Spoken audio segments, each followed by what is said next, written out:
Hello guys, welcome back to the channel, back to the garage. So we're back to working on the trucks with work and all that kind of stuff. Just haven't had a chance to do anything to them recently, or pretty much all week up until today. And today is an awesome day. It's like 70 degrees out, a little windy, but not bad at all. This weekend's supposed to be like up in the 80s, which is phenomenal. So it'll probably snow sometime next week, just how this state is, how Pennsylvania is. So tonight in the garage, I got a bunch of ATF. I got a new filter. We're gonna check the trans filter and fluid on the race truck. Just see, you know, we got some miles on it.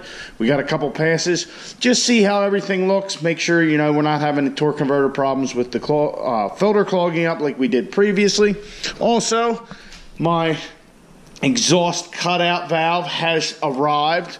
So that way we can have our hood stack be truly independent of the rear exhaust, which was kind of was always the initial goal, but it just didn't work out. I really did think that factory exhaust would be a little bit more restrictive. But anyhow, before we get into doing all that, I also want to pull the rear bumper off and the tailgate and remove that hitch off the back of the truck. It's just weight that we don't need.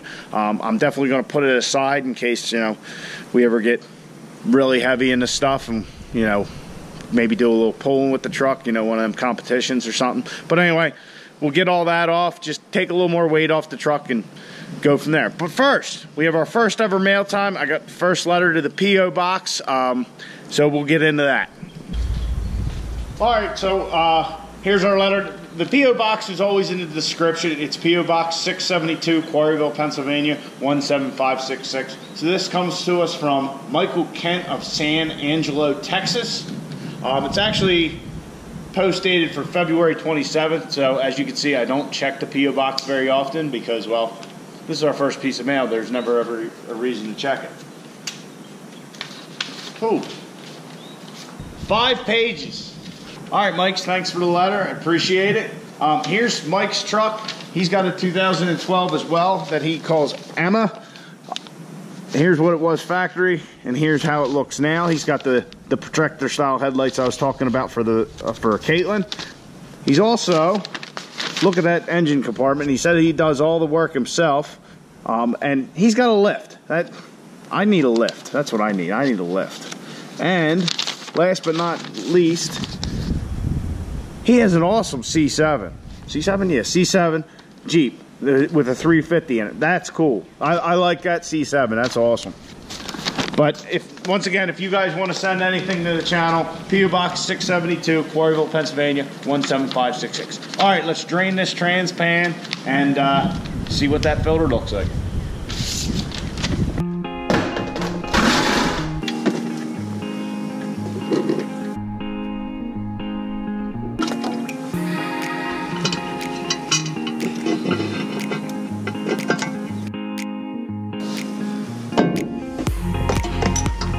First glance, our filter's looking good. That is a very good sign. Extremely happy to see that. All right, let me pull that thing out and get a good look. So our filter looks pretty good. Got a little bit of smuts up there at the top. I guess that's where it sucks in, but other than that, it doesn't look too bad. There's not a lot of shit in our pan. Remember before it was all sludge. We don't have the sludge. And our fluid is a nice deep red still. So everything's looking pretty good. I think I'm going to slap the new filter on. We'll get to filling this bad boy back up.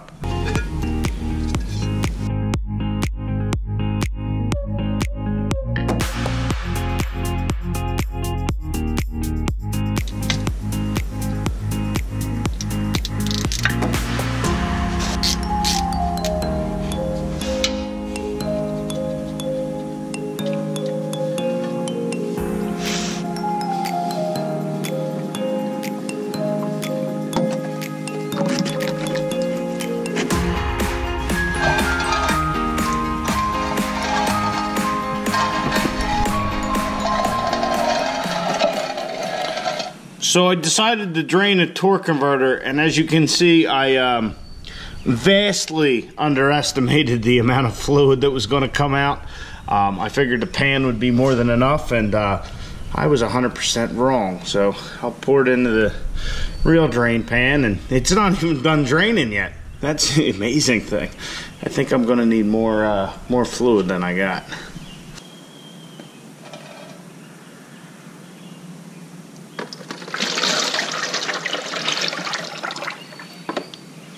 Damn. Well, one thing's at least clear. At least we're getting good fluid out of the torque converter. All our fluid's very red. That fluid that was in the torque converter didn't have any crap in it either. I had already cleaned the pan out. So that's looking good. I'll slide this back under there and drain the rest out of the converter and try and clean this fucking mess up. Alright, so I got the mess almost completely cleaned up. I got our new filter here. I'm going to install that and then install the pan. This is like a TorqueFlite 727 style filter. This is what a lot of guys I think run. It's what John puts in his transmissions. I think part of the reason is the 48 style. They have like an enclosure, and that can trap stuff in there. So they run this, you know, I don't know if it gives you more surface area, whether the 48 style has, you know, the filter material on the back too, or if it's just the front. But I think that's why they run these. Here's the Duralast part number. It's like a $6 filter. But if you go to an auto parts store like that and you need to look it up, just look up like a first gen, like a 92 W250. And you should be able to get this filter. So we'll get this in, get the pan on, and commence to putting a shitload of fluid in the truck.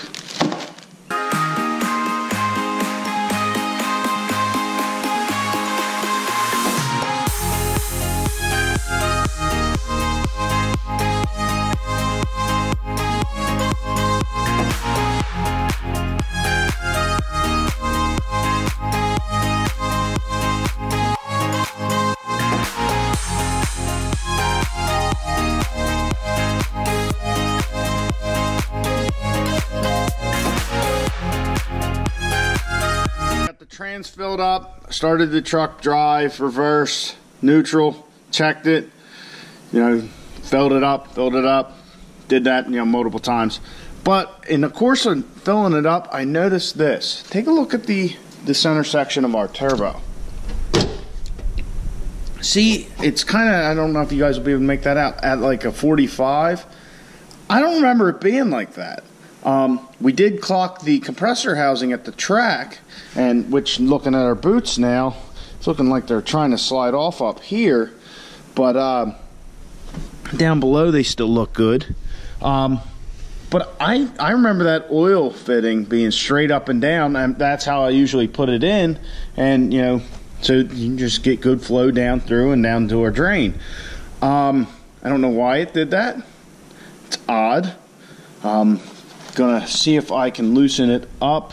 I'm probably gonna have to take our turbine housing cover off, or our, yeah, turbine housing cover. I'm gonna have to take this off the blanket and reclock it and cinch it back down. I don't know, that's just odd to me.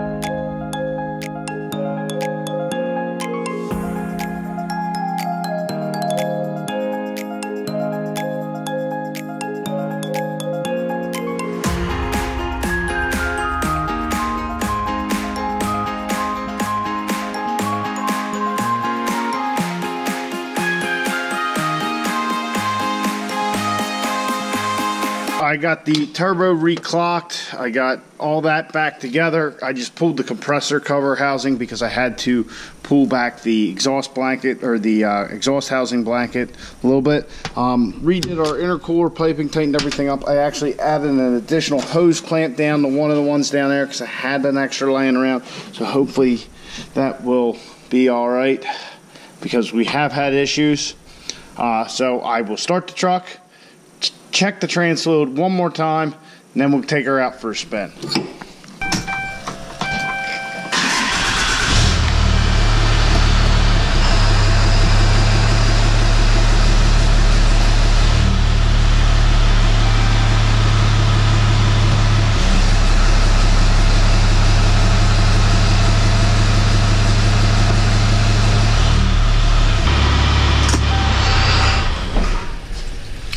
Alright, so I took the truck out, got it all warmed up, everything up to temperature. It seems like it shifts good. Yeah, I just kind of got everything up to temperature and ran it a little bit. I really didn't do anything spectacular.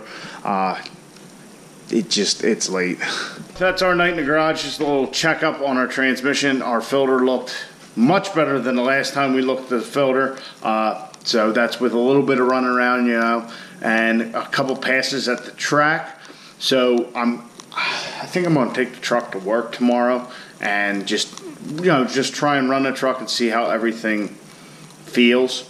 Like I said, that little drive, everything felt fine, but I just got it up to temperature. I really didn't, run around too much because it is late and it is a school night.